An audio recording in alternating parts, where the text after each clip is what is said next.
Hey everyone, welcome to Chatbox. I'm Hannah. And I'm Bryce. We're so glad you're tuning in today.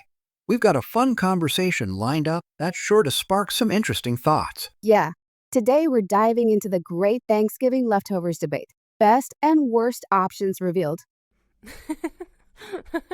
And trust us, you don't want to miss it.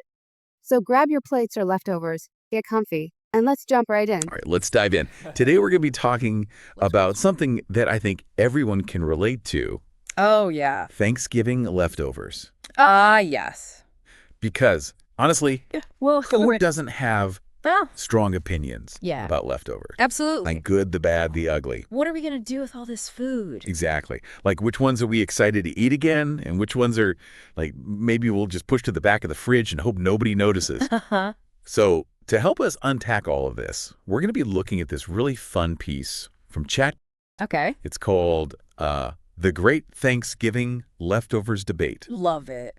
And they really cover everything. Sounds like it. From those like classic we all love them dishes to some of the more controversial ones, and even how to like totally transform those leftovers into something completely new. I love that. Yeah. So are you ready to dig in? Let's do it. Okay, so let's start with like the undisputed champions of the leftover world, right? Yes. Turkey and stuffing. Why is it that those two are just like the ultimate post-Thanksgiving comfort food? You know, the article actually talks a lot about nostalgia and how powerful that is when it comes to food. Yeah, I can see that. And there's like actual science behind it. Oh, really? Yeah. Like our brains connect certain smells and tastes to memories. And especially those like really strong emotional memories. Interesting. So when you're like eating that turkey and stuffing sandwich, it's not just about the taste, right? Right. It's also triggering all those warm, fuzzy feelings from past Thanksgivings. Makes sense. All those family gatherings, the smells, the laughter, it all comes rushing back. Yeah, I can definitely relate to that. For me, it's like the smell of sage in the stuffing Yeah. instantly takes me back to my grandma's kitchen. Oh, She had this secret stuffing recipe, and like nobody could ever quite make it the same way. that's so sweet. And that kind of ties into another big thing that the article brought up, which is like the power of tradition. Yes. Especially when it comes to family recipes, you know? Oh, for sure. Those recipes that have been passed down through generations, they become more than just food. They're like a connection to our family history, you know? It's like a tangible link to the past. Exactly. And I bet you wouldn't feel the same way about like a box of stuffing mix from the store. No, not at all. So we've talked about the good, the beloved leftovers. Right. But what about the other side of the coin? Oh. The dishes that maybe don't spark quite as much joy. Boy, leftovers that shall not be named. Exactly. And I think the prime example here, the one that the article definitely didn't hold back on, Let's hear it. green bean casserole. Ah, green bean casserole. They called it What they say?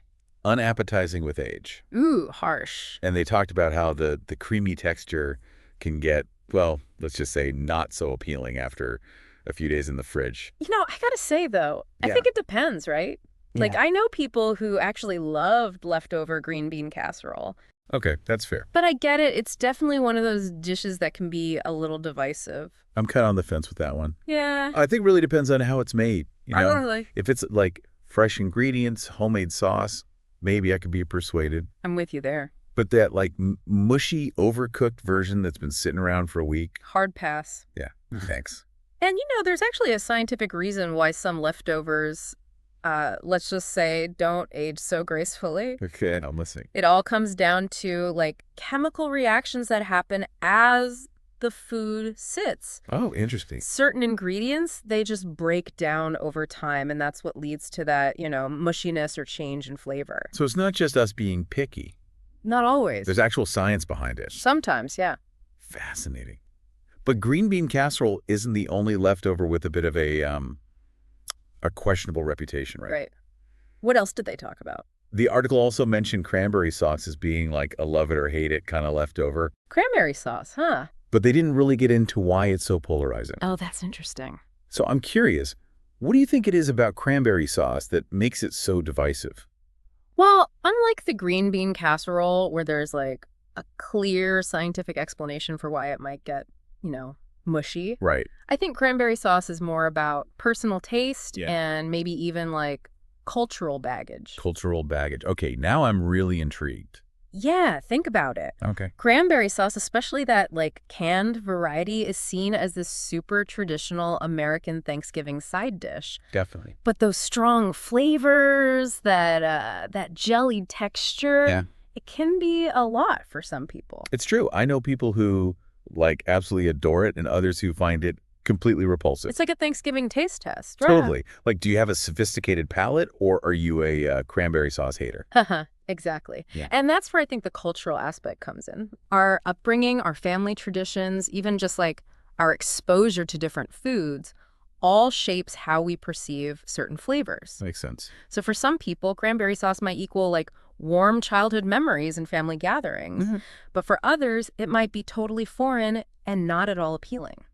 So it's not really about the cranberry sauce itself. It's about the story we attach to it. Exactly. And those stories can be so different depending on your background and your experiences. That's what's so fascinating about food, right? Yeah. It's not just fuel for our bodies. It's tied to so many emotions, memories, and cultural associations.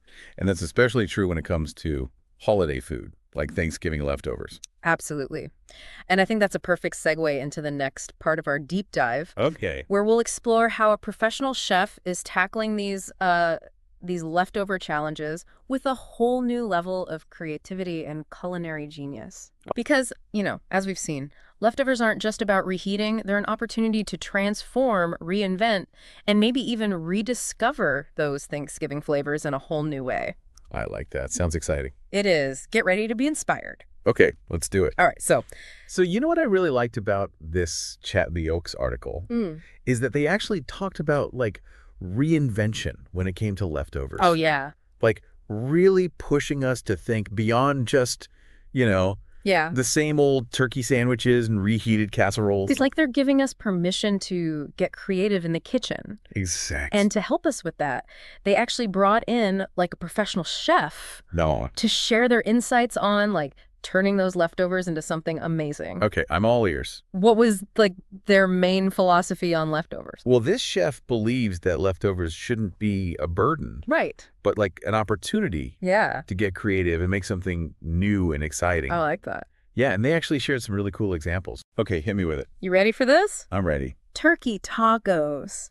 Wait, what? I know, right? Turkey tacos. So they're saying take that leftover turkey, shred it up, Yeah. and then season it with all those warm Mexican spices, Yeah. like cumin, paprika, chili powder. Mhm. Then you just pile it into some warm tortillas Okay. and top it off with avocado, cilantro, a little squeeze of lime.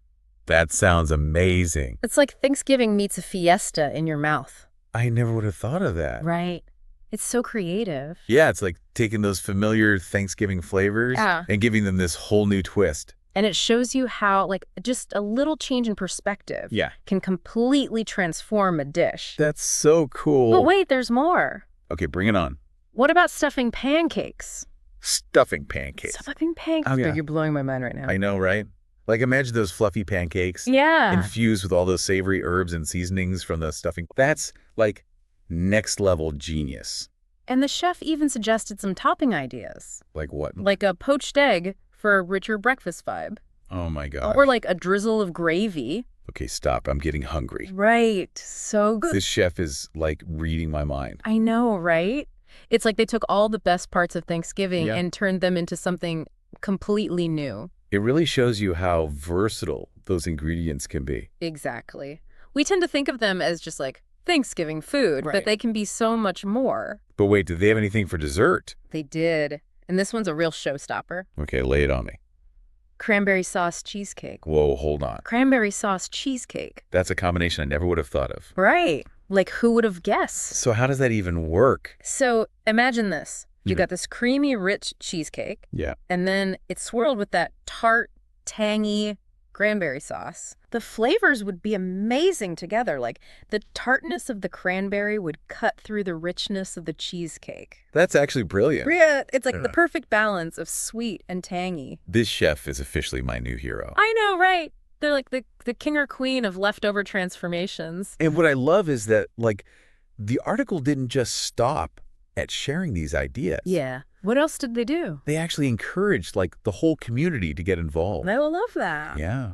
They're asking people to share their favorite leftover recipes, their cooking tips, Awesome. even just like their preferences and things like that. That's so smart. It's like turning this whole leftovers conversation into like a collaborative thing Exactly. It's like tapping into the collective wisdom of the community. and making sure that like no delicious morsel goes to waste. And that everyone can like learn from each other's culinary adventures. Exactly. I love that. Yeah, it's really cool. It's like we're all in this leftovers journey together. We are supporting each other with ideas and inspiration. Leftover buddies. Leftover buddies. I love it. And I think that speaks to like a larger trend that I've been noticing Oh, yeah. where people are really wanting to like connect over food, Sure. share their experiences, and just like find new ways to enjoy these culinary traditions. Absolutely. And leftovers are like the perfect opportunity for that. Yeah, because everyone has them. Exactly. It's something we can all relate to. So it's a great way to start a conversation, to share ideas, and just like bond over something delicious. I love that. Me too.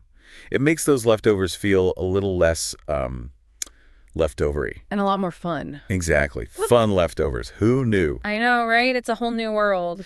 Okay, so we've talked about like the psychology behind why we love certain leftovers, Right. and the science behind why some leftovers maybe don't hold up so well. The not so favorites. Exactly. And we even got like a master class in leftover transformation from that professional chef. It was pretty impressive. So like, what's the big takeaway here as we're, facing down that mountain of food after Thanksgiving? Well, I think, like a lot of things in life, leftovers are kind of what we make of them, right? That's true. They can be a fun chance to be creative in the kitchen, Yeah. or a way to connect with, family traditions, or even a chance to try something totally new and exciting. It's all about like changing our perspective, right? Exactly. Like, instead of seeing leftovers as a chore, Yeah. we can see them as like a culinary adventure waiting to happen. I like that. Yeah. Embrace the possibilities. And you don't have to be a professional chef to make something amazing with leftovers. Oh, absolutely not. It's really just about having fun and experimenting. Totally. And maybe even getting a little messy in the process. Sometimes the best dishes come from like those happy accidents in the kitchen. You know? Oh, for sure. When you're not afraid to just try things out. Exactly. Hmm. But here's a question for you and for everyone listening. Okay, I'm ready. What's your most creative use for Thanksgiving leftovers? Ooh, that's a good one. I've been known to like throw leftover turkey and stuffing into omelets. That's a classic. Yeah, it's always a hit. Nice. But I'm really curious to hear what our listeners have come up with. You too. Have you ever tried anything like really out of the box with your leftovers? Let us know. Share your stories, your recipes, even your epic kitchen fails. Yeah, we want to hear it all. Let's inspire each other to make the most of those Thanksgiving leftovers. Because really, why let all that delicious food go to waste? Exactly. There's so much potential there. So until next time, Until then, keep it real, keep it fun, and always keep it in the box.